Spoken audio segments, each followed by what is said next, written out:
Muchas gracias por estar acá, los que están acá porque han elegido estar acá y los que no están acá porque no han elegido estar acá. Espero que no se vayan porque nosotros estamos acá. Así que muchísimas gracias.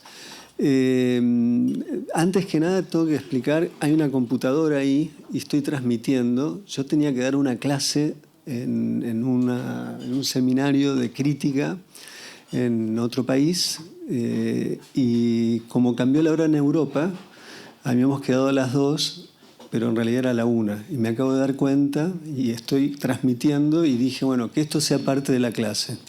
Así que me están viendo a mí, un poco a Lucía, y eso es todo. Espero que no le moleste ni a Lucía ni a ustedes que ni salen, pero va a ser interesante y es parte un poco de quizás de la libertad con la que las películas de Lucía Celes se han concebido y hecho. Son películas muy peculiares, a mi juicio únicas, y de eso es lo que vamos a hablar. Así que a ustedes que están allá y a ustedes que están acá, vamos a una nueva visión del mundo, que es una clase extraña en el medio de un podcast de una película absolutamente radical que merece una atención peculiar. Simplemente voy a hacer una introducción breve.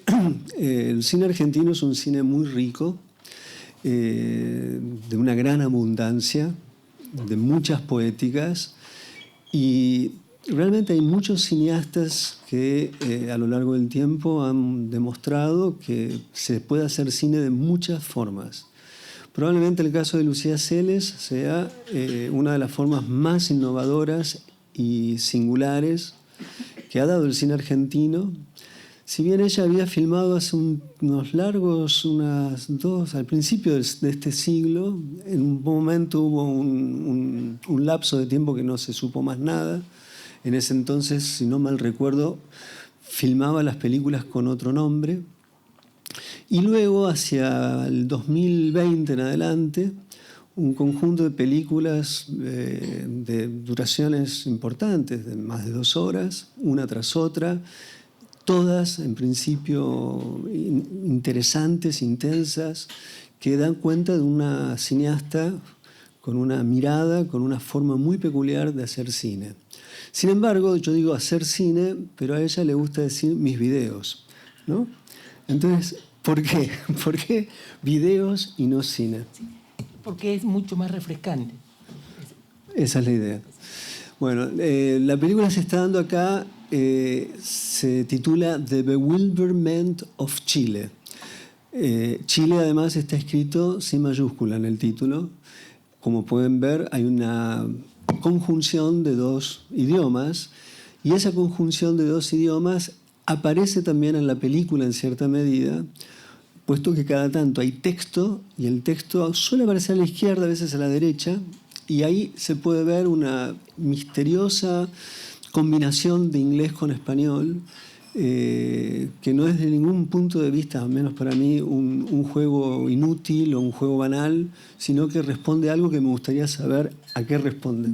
Sí, mira, muchas gracias por decirlo de las mayúsculas, porque para mí, hasta ahora, viste, ni las traducciones oficiales, cuando pones el inglés, admito que haya ninguna mayúscula. Al comienzo me decían, no, en eso no te puedes meter, porque eso es como algo mecánico, pero valoré mucho eso, pues es imposible la existencia de una mayúscula en mi mundo.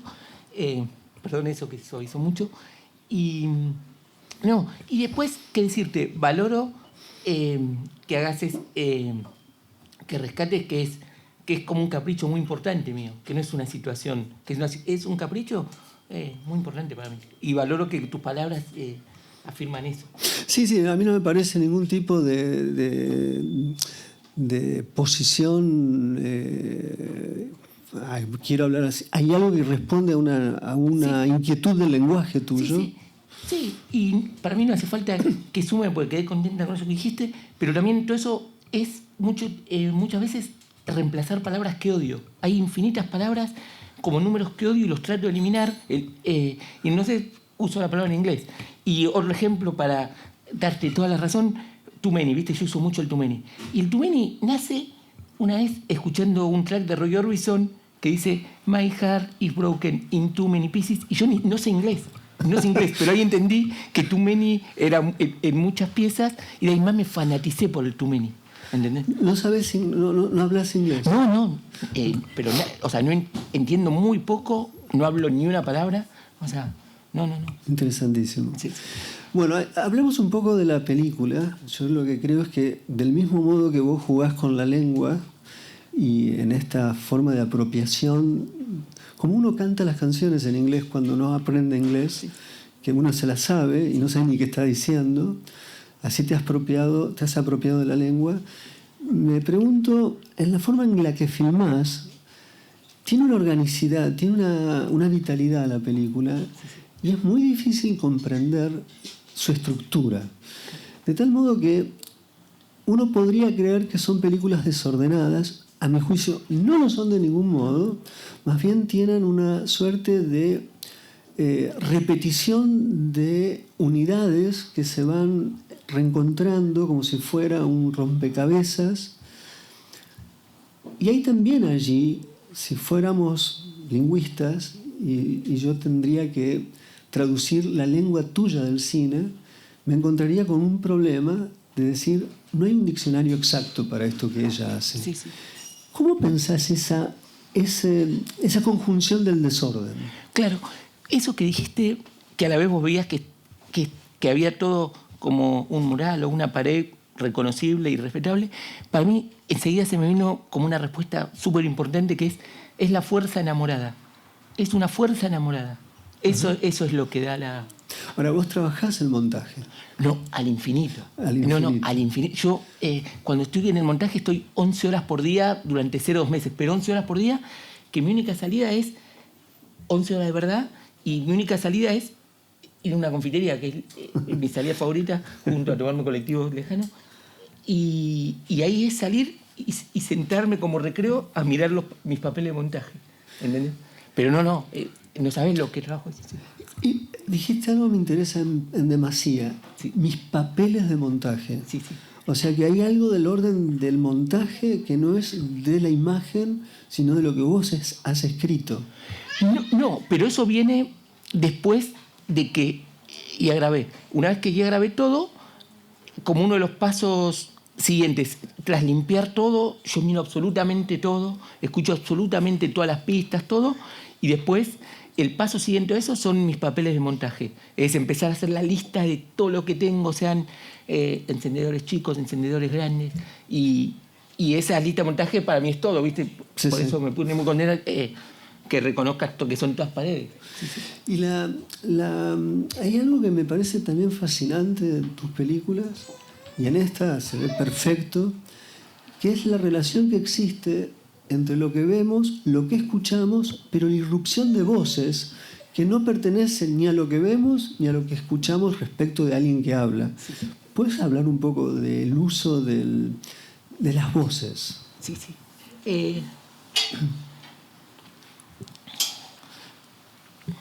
Y sí, viste, es como una construcción de pistas y por lo que tengo a veces preciso alguna pista más para lograr así el romanticismo, la esencia que yo quiero. Y la decencia. Claro, sí, el romanticismo, la esencia que yo quiero. Y a veces no preciso una pista más y de ahí es que... Y a veces la pista aparece sola, o sea, digo, qué bueno decir eso. Estoy mirando el video y veo una cosa y digo, pero respeto a eso que estoy mirando. Entonces aparece también eso. Sí. Y son voces también. Hay veces que no haría falta que esté la voz, pero se suma una voz también. Ahí. Sí. Claro, porque Es una tertulia. Hay voces que vienen de ningún lugar, claro, sí. Pero a la vez es absolutamente orgánico como aparece en el... Y eso porque para mí yo soy la mejor montajista del mundo. Está muy bien. Sí, para mí o sea que vos sentís o pensás que porque también hay algo muy peculiar en el registro, pero vos sentís que tu cine se define estrictamente en el montaje. Sí, sin duda. Tus videos, no tus Sí. Si me pusiera a pensar la respuesta, sería mentirosa conmigo mismo. Entraría como en un razonamiento que ni entra en mis videos. Pues mis videos es, una vez que me enamoro, ya no puedo, no me preocupo o no lo razono de más. Entonces, decirte que no eso formaría parte de esa escuela en la que no ingreso. ¿Entendés? Y lo que va filmando, porque tiene una lógica lo que va filmando. Obvio, yo lo que creo es que hay, una de las cosas que resultaría absolutamente injusto frente a lo que has venido haciendo es pensar que se filman cosas por separado y luego en el montaje vos le encontrás. No, yo tengo la impresión de que hay una lógica bastante coherente de todo lo que va pasando y funciona como un caleidoscopio de una época, de un conjunto de personajes que misteriosamente se definen sin tener tantas acciones que lo definan. Claro. Es muy raro eso. Bueno, tengo un recuerdo súper lindo de eso. Hace muchos años, viendo un video mío muy antiguo de casualidad, pero por una cuestión así, un incidente con mi persona más cercana, con mis 2 hijitos cuando eran muy chiquitos. Y que es lo más claro que te puedo decir sobre esto. Y me acuerdo viendo un video que es uno de los pocos videos que renuncié en mi vida, que dije, no, este video voy a renunciar porque no sé qué. Y mi hijita diciendo, qué raro, pues los personajes empiezan y no dicen, hola, soy tal. Pero tenía 8 años, ella 9 años, y se sorprendió, no sé si para bien o para mal, que los personajes no se presentaban, no decían, hola, soy no sé qué, y todo empezaba a andar. Eso fue una respuesta muy clara. Sí. Quisiera preguntarte sobre el espacio de tus películas. Vos filmás una zona del conurbano, es Castelar. Diferente. ¿Diferente? Sí, Castelar. ¿Es acá? Sí. Acá es Castelar y La Plata. No, acá es La Plata y... Pensé que era Castelar. No, acá es la serie esta de gallegos es toda en Lugo. Toda en La Plata. Toda en La Plata y ahora la continuación la grabé en Lugo. Ok. Sí. No, pensé que era Castelar y La Plata. No, pero lo que pasa es que menciono tanto esas zonas, pero ahí está solo La Plata. Pero... Sí, a veces se aparecen. Lo que es claro para el que es de Argentina, te das cuenta que no es Buenos Aires por los taxis. Claro, sí. Eso es inmediato, ¿no? Claro. Igual hay una suerte de geografía y urbanismo. Sí. Qué bonitos son los taxis cordobeses. ¿Te gustan? Son azul celeste. No sé si laguna, son un celeste laguna o verde, no sé. Los colores de los taxis cordobeses no se me borra más. Mira. No sabes lo que me enamoraba. Vos sabés que fueron cambiando. Yo me acuerdo hace mucho. Hace mucho eran así. Bueno. Los han amarillizaron. Mirá, porque antes eran así. Era una cosa tan linda. Veías agarrarlo verdes, azules, todo onda laguna aparte. Bueno, eso es algo de la combinación de los colores en tu película, tienen una peculiaridad. Pero contame un poco, si podés, claramente no sé qué obsesión tenés con los bares. Sí. La forma en que filmás los bares. Sí. Es recurrente eso. Sí. Pero también los interiores, ¿no? En este caso una farmacia.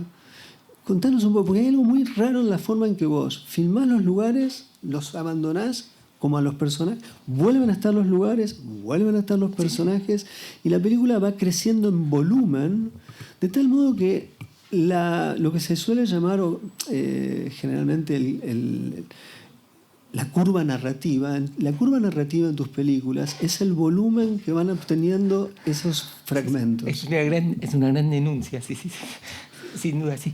Bueno, sobre eso tengo una respuesta así muy efectiva, que es, yo soy mucho más cercana a las farmacias que al cine, ¿entendés? Yo veo una farmacia y quedo así como muy desvelada, diciendo qué paraíso, y vos me decís, ¿cuántos videos viste en los últimos años? Y vi 0 o 3 videos. O sea, no veo nada. Pero en cambio la farmacia sí se me aparece como un paraíso, ¿entendés? Ni que decir las confiterías. La Ritz justo para mí...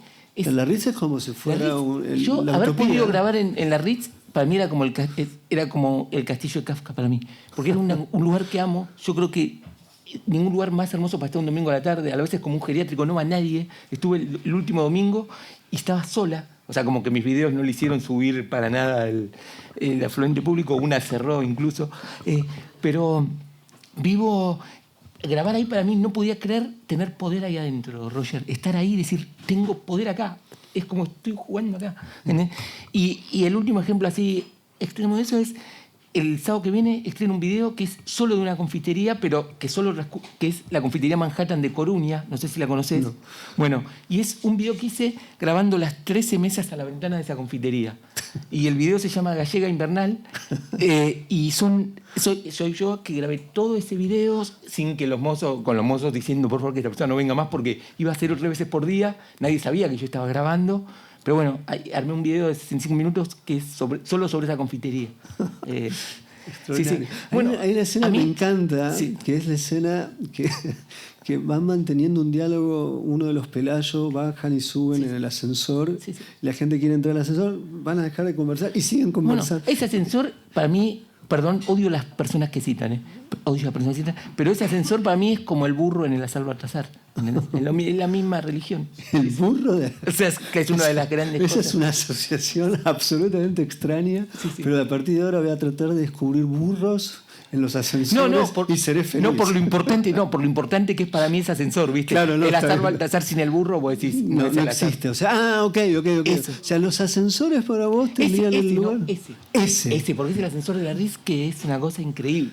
Igual los ascensores obviamente los respeto sin duda, porque es un momento no religioso, pero más cercano a la religión que a la no religión. ¿Sabes qué? Hay algo que me parece, a ver si me ayudas a pensarlo, que es la relación que vos le conferís a determinados espacios, determinados objetos, de tal modo que un ascensor, no todos, uno viene en Baltasar, más allá que el burro de Bresson, son muchos. Hay que recordar eso. Eso no es el mismo burro todo el tiempo. La película, pero eso es un truco. No, claro. Bueno, pero está diegéticamente es un burro. Claro, sí. Bueno, pues, no diegéticamente no. Pero eso no me compete. Yo no manejo esa información. Bueno, yo sí. Pero en tu caso es delante y detrás de cámara, es el ascensor. Y vos lo vivís como Baltasar. Es absolutamente genial esa inscripción de objetos. Gracias que lo reconozcas, porque me parecía muy decente la comparación. No, me parece increíble porque realmente la sensación que uno tiene viendo tus películas es que estamos frente a la plasmación de un mundo que se organiza bajo un conjunto de reglas que no son las de otros, son las tuyas. Claro. Y la impresión que da es que todo lo que está a tu alrededor, todos los insumos del mundo, que en un primer momento no son tuyos, de inmediato entran en un sistema de traducción que es el tuyo y vos los resignificás. Bueno, así entiendo tus películas. Gracias. Y ayer yo dije eso en la presentación, que mis videos solo dependen de mí misma y de mi mundo. Soy la única que sus videos solo dependen de sí misma y de su mundo. Qué bueno, aparte lo dijiste vos. Te quería preguntar sobre la aparición en tus películas, porque vos siempre has trabajado con actores y actrices, algunos muy conocidos, algunos medianamente conocidos, algunos desconocidos, pero aparecen en tu universo del cine los Pelayos. Un Pelayo más conocido que el otro, pero los Pelayos al fin, creo que uno está acá, no sé si los dos. Los dos. Ya está, está filmando. Son muy importantes en la aparición de ellos en tu cine, pero lo que me llama la atención es que han sido absorbidos a tu sistema. Hablan como hablan. Pero... No, bueno, eso fue increíble. Primero decir que yo le debo todo a Gonzalo, que es una persona que suele estar bastante con su hermano. Así como Juan Luis Panero estaba todo el tiempo con Luis Rosales, Gonzalo tiene la tendencia a estar muchas veces cerca de su hermano, que eso es raro. Hermanos que se sigan queriendo después de tantos años y se sigan respetando después de infinitos años. Eso ya de por sí es un milagro, pero yo le debo todo a él. Le debo todo, o sea, yo soy una persona muy orgullosa, soy completamente orgullosa, maniática, maniática, no quiero decir enferma para no hacerme la importante. Y era imposible que con otra persona yo no puedo durar con nadie, porque en la estética está lleno de idiotas, las cosas como son.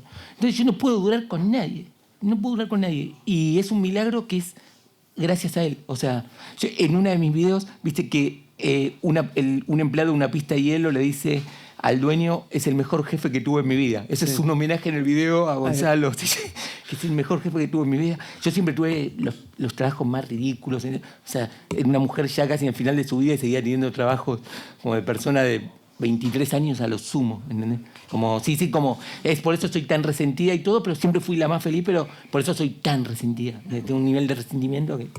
Sí.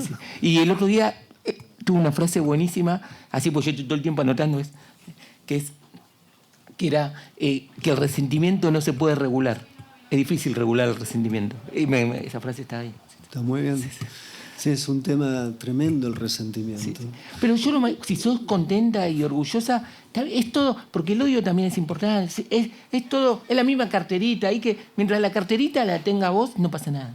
El problema es cuando la carterita la compartís, cuando la carterita es tuya, no pasa nada. ¿Y qué pensás digamos, cuando uno observa tu película, hay una interacción constante, el personaje de Ferro que empieza a trabajar en la confitería. Sí. Ahí vos también aparece el tema patrón. Sí. Es muy bonito como le dice a Ferro, personaje de Toto Ferro, que sospecho que acá se lo conoce como actor del Ángel, que está en esta película. Esa escena es muy peculiar porque por un lado hay una cosa de un reconocimiento de la dimensión del trabajo, que en tus películas está eso, los trabajadores. Absolutamente. De una manera muy peculiar, pero están ahí y eso es el universo que vos filmás. Pero que es así, viste, es como mi Solo quiero que me amen de Fassbinder, viste, perdón, te quiero citar. Es eso, es la única pesadilla real. Todo lo demás es novela. El trabajo es lo único que te puede arrodillar o no arrodillar. Entonces si esto no fuera lo que es y fuera, imagínate, piense lo que pienses de los lacanianos y fuera, no sé lo que es, y piensa, fuera un análisis, lo que acabas de decir, tendríamos que decir, bueno, cortamos acá, nos vemos la semana que viene, ¿no? Porque que el trabajo sea lo único real y el resto es ficción, como lo acabas de decir mejor que yo. Es muy interesante lo que acabas de decir. Parece que... para mí lo he puesto en novela re linda, pero el trabajo no. El trabajo no. Volvamos a la escena esa con Toto Ferro. Hay algo de esa escena que remite a otro tiempo, que es el respeto que todavía existía, a pesar de la asimetría, entre quien daba el trabajo y quien empezaba a trabajar. Que era el reconocimiento que un chico joven era su primer trabajo y iba a tener sus primeras vacaciones. Claro. Ese es un detalle... Claro, sí, ¿ves? Por eso, el basural es tan grande que hay que saber lo que puede caer en una era. Decís, eso, valoro mucho eso, porque es eso, es un momento que decís, pero que somos idiotas que está sucediendo este momento acá, pero son videos para idiotas. Pero no, es justamente, es eso, es saber calcular el basural y decir, esto está bien que esté ahí, esto es... Es una escena muy amorosa. Esa, sí, claro. Y te digo, completamente asincrónica respecto del mundo en el que estamos. Porque hoy no significa que antes eran buenos los patrones, pero había por lo menos algún tipo de código. Y esa escena indica, o al menos remite o evoca, algo de otro orden, de otro tiempo. Claro, sí. Contame, ¿cómo pensás, que es muy bonito también, el uso de la música en tus películas? Además vos tocás guitarra. No, yo soy bandoneonista de formación. Pero también tocas guitarra. Sí. Mirá, acá dice, moriré como guitarrista clásica. Pues yo lo que más respeto son los músicos. Como que, o sea, es por... Bueno, yo lo que pienso es que tus películas tienen algo, dicen que ya hay que cortar como si fuera un minuto más. Sí, aparte, justo me voy a quedar, que nos deje 16 segundos para mostrarte, que traje plastificados de los podcasts que más amo. ¿Entendés? Traje para mostrarte los plastificados de los podcasts que más amo, de podcasts internacionales que amo, pero bueno, eso después te voy a mostrar. No, pero ya que usemos esto, ¿no? Si puedes ir brevemente contar. O sea, sos bandoneonista, sos guitarrista clásica, pero hay algo musical en el... Vuelvo a la idea de montaje. El montaje de tus películas tiene una lógica de ritmo, una lógica de... Yo a veces siento que están en redondas, a veces pasan a la corchea, a veces va a semicorchea. Sí. Así pensé yo cuando veía tus películas. Sí. O sea que justo había pensado la respuesta rapidísima. Claro, no. Que es esa noción, ¿viste? que el montaje es un paseo, ¿viste? El montaje hay que construirlo como paseo, ¿viste? Es un paseo. Y los videos tienen que ser mucho más cercanos a la Pepsi que otra cosa. O sea, yo cuando veo videos que se cita, hace poco escuché, justo esto se lo dije hace poco a una persona, pero una persona que iba a hacer todo un proyecto sobre Borges. Y dije, ¿cómo se puede ser tan idiota? ¿Qué tiene que ver el video con Borges? ¿Cómo puede ser? ¿Qué necesidad hay? ¿Entendés? O sea... es eso, el video tiene que ver con la Pepsi y el montaje es como un paseo que tiene que ser hermoso. O sea, el montaje si el montaje dejó de... no va hacia ninguna farmacia, hacia ningún hospital o hacia ningún puestito lindo, o sea, si no está algo cercano a esos razonamientos, es un desastre. Tengo que cortar. Nombró a Fassbinder, nombró a Bresson. Y sí, película... pero quiero aclarar, perdón, sí.